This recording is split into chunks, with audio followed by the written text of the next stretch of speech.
আজকে আমাদের বিবাহবার্ষিকী, তাই আপনাদের মাঝে অন্যরকম একটি ভিডিও শেয়ার করব। আজকে কি করলাম। তো সবাই কেমন আছেন? আসসালামু আলাইকুম। সবাই কেমন আছেন? আলহামদুলিল্লাহ, আমি অনেক ভালো আছি। এই দেখেন, এটা হলো আমার ব্যালকনি বাগানের ফুল। সকাল সকাল উঠলাম এবং এগুলো একটু ভিডিও করলাম, ভাবি আপনাদের মাঝে শেয়ার করি। তো আজকে আমি কি করব তা পুরোটাই আপনাদের মাঝে শেয়ার করব। আজকে 14ই আগস্ট আমাদের বিবাহবার্ষিকী। আজকে আমাদের 6 বছর পূর্ণ হলো। তো সবাই আমাদের জন্য দোয়া করবেন, আমার জন্য, আমার সন্তানের জন্য। আমার হাজব্যান্ড আমার থেকে অনেকটা দূরে থাকে, সে অনেক দূরে থাকে আমাদের থেকে, সে বাইরে থাকে। তো এটা হলো পরাটা, এটা আমার মেয়ের জন্য আমি অনেকগুলো একসাথে বেলে তারপর ডিপে রেখে দিয়েছিলাম। এটা তার জন্য সকালবেলা বের করছি। এটা ভাজবো এখন। এটা তেল ছাড়া ভাজবো, কারণ ও তো বাচ্চা, বেশি তেল খেলে ওর পেটে গ্যাস হয়ে যায়, তো ওর একটু সমস্যা হয় গ্যাসে। তাই আমি আজকে তেল ছাড়াই পরাটাটা ভাজবো। ভিতরে তেল দিছিলাম, তাই আর তেল দিয়ে ভাজবো না। তো এই তো আমার ভাজা শেষ পরাটাটা। 2টা পরাটা ভাজলাম আমার মেয়ের জন্য, সাথে আলুর তরকারি। এটা আলু দিয়ে ডিম রান্না করা ছিল, সেটা সে ঘরে বসে ঘোড়ায় টিভি দেখতেছিল বসে বসে। তো আমি তাকে সকালের নাস্তাটা খাওয়াবো। তো আগেই বলছিলাম যে আপনাদের মাঝে আজকে আমি কি করলাম তাই শেয়ার করব। এই তো আমরা নিচে চলে গেলাম কিছু কিনতে। তো সে কিভাবে হাঁটতেছে দেখেন, দুষ্টামি করে, আর হাতে কিছু কয়েন নিছে, এটা দিয়ে নাকি সে বাজার করবে। তো কিভাবে হাঁটে দেখুন। এটা হলো আমার মেয়ে, একমাত্র মেয়ে। ওর জন্য সবাই দোয়া করবেন, ও যেন সুস্থ থাকে, ভালো থাকে। এই তো কেনাকাটা করে তার হাতেই ধরিয়ে দিলাম এবং আমি কিছু নিছি। এই বাসায় চলে আসলাম, ভাবলাম আজকে কিছু একটা রান্না করি। হাজব্যান্ড নেই কাছে, তাতে কি, মেয়ে তো আছে। তাই আর কি, যেই ভাবা সেই কাজ। মুরগিটা ফ্রিজ থেকে নামালাম এবং এটা ম্যারিনেট করে রাখলাম। এটা সব আদা রসুন হালকা মরিচ লবণ দিয়ে এটা মাখিয়ে কিছুক্ষণ রেখে দিব এবং অন্য কাজ করব এখন। এটার সাথে একটু লেবু দিলাম চিপড়িয়ে। লেবুটা দিলে আমার কাছে ভালো লাগে, একটা অন্যরকম স্মেল আসে লেবুটায়। এটা অপশনাল, কেউ দিতেও পারেন, নাও দিতে পারেন। তো আমি দিয়ে দিলাম এক টুকরা লেবু। এটা মেখে রেখে দিলাম। অন্যদিকে আমি চুলায় প্যান বসিয়ে দিলাম, এটায় আমি মুরগিটা রান্না করব। তো আমার কোনো ক্যামেরাম্যান নেই, আমি নিজেই ভিডিও করি, নিজেই আপনার ছবি রান্না করি। তো তাই একটু অন্যরকম হচ্ছে, তাই সবাই ক্ষমার দৃষ্টিতে দেখবেন। তেমন সুন্দর হচ্ছে না, বাট ট্রাই করি। এদিকে আমি টক দই বাসায় ছিল না, তাই একটু গুঁড়া দুধ নিলাম 2 টেবিল চামচ। এটার সাথে একটু পানি মিশিয়ে আমি লেবু দিয়ে এটা টক দই বানিয়ে ফেলবো ঘরে বসেই। আপনার যদি টক দই না থাকে, এভাবে আপনারা টক দই বানাতে পারেন। তো আমি এখানে নর্মাল পানি দিয়ে দিলাম একটু, দুধের পরিমাণ অনুযায়ী। তো আর একটা লেবু চিপড়ে দেবো আমি পুরোটা। একটা লেবু কেটে নিয়েছি 4 টুকরো, এটা আমি দিয়ে দিব পুরোটাই। এই আর কি, আমি 4 টুকরো দিয়ে দিলাম লেবুটা। এখন আমি এটা ভালো মতো মাখিয়ে নিব, পুরোটা মিক্স করব যাতে কোনো কণা না থাকে। এজন্য ভালো মতো এটা মেখে নিতে হবে সুন্দর করে। এটা মিশিয়ে হাত দিয়ে নিয়ে নিলাম।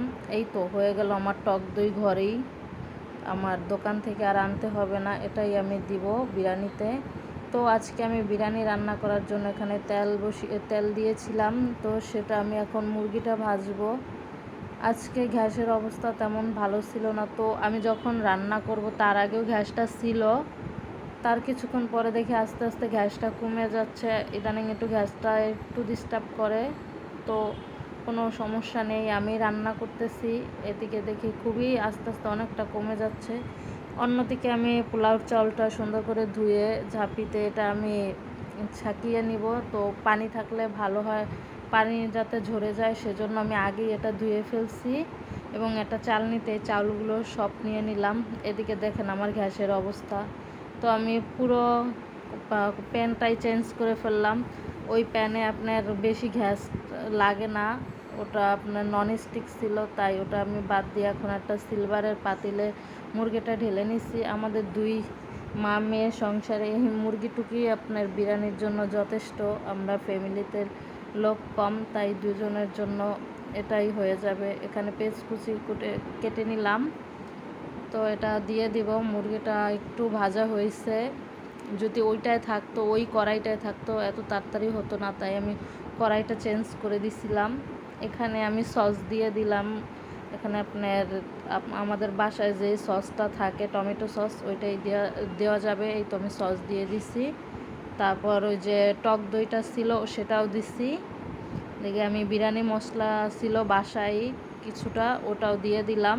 আমার কিছুই কিনতে হয়নি আজকে, অন্য কিছুর জন্য নিচে গেছিলাম, তো যা যা ঘরে ছিল তা দিয়ে আজকে রান্না করব ভাবতেছি, তাই দিয়ে দিলাম। কিছুই কিনি নেই, আমার বাসায় সব ছিল, পোলাও চাউল আপনার সব কিছুই, মশলা মাংস সবই ছিল বাসায়। এদিকে হালকা আদা রসুন দিয়ে দিলাম, এবং এই দেখুন আমার মাংসের ফাইনাল লুক। তো অন্যদিকে একটু গ্যাসটা বাড়ছে, তাই আমি এখানে চাউলটা ধুয়ে রাখছিলাম, সেটার জন্য আমি যখন পোলাওটা রান্না করব তাই এখানে এলাচ দারচিনি দিয়ে দিছি। তো আমার বিরিয়ানির মশলার প্যাকেটটা যদি পুরোটা থাকতো তাহলে আমার এলাচ দারচিনিটা প্রয়োজন হতো না, ওটার ভিতরই থাকে এলাচ দারচিনি। যেহেতু আমার মশলাটা কম, তাই আমি আলাদা করে দিয়ে দিলাম। অন্যদিকে আমি চাউলটাও ঢেলে দিলাম, পেস্টটা লাল লাল হয়ে গেছে তাই। এই তো চালটা আমি ভালো মতো নেড়ে চেড়ে নিব। এটা যত ভাজবেন ততই ভালো হবে মানে রাইসটা। তো আমি আর একটু আদা বাটা দিয়ে দিলাম, একটু ছিল তাই দিয়ে দিলাম পুরোটাই। এই তো ফ্রিজে গাজর কুচি ছিল সেটাও আমি দিয়ে দিলাম, এবং অবশেষে পানি দিয়ে দিলাম। পানিটা শুকিয়ে গেছে কিছুটা, তাই আমি এখন এখানে যে মাংসটা আমি কষিয়ে রাখছিলাম সেটাও দিয়ে দিলাম। তো আমি একা একা ভিডিও করি তাই তেমন সুন্দর হয়নি, একাই রান্না করতেছিলাম এবং ভিডিও করতেছিলাম নিজে নিজে। তো তারপর ঢেকে দিলাম, বিরিয়ানিটা দমে বসিয়ে দিছি। এই হলো আমার বিরিয়ানির ফাইনাল লুক। এটা আপনার পলি দিয়ে দিছিলাম যাতে পুরো সব চাউলগুলো ফুটে।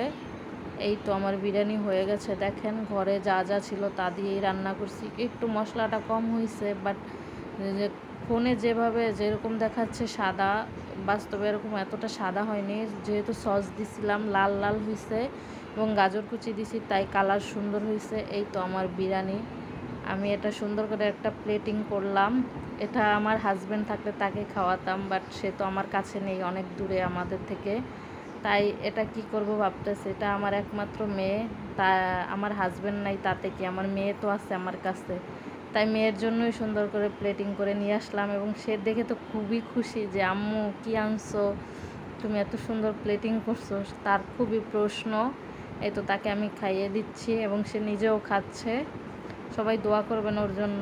তারপর বিকাল হলো, চলে গেলাম আমরা ছাদে, মা মেয়ে মিলে ছাদে চলে গেলাম। দেখেন সে ছাদে এখানে এসে চুপচাপ দাঁড়িয়ে আছে এবং কয়েন নিয়ে আসছে ছাদে।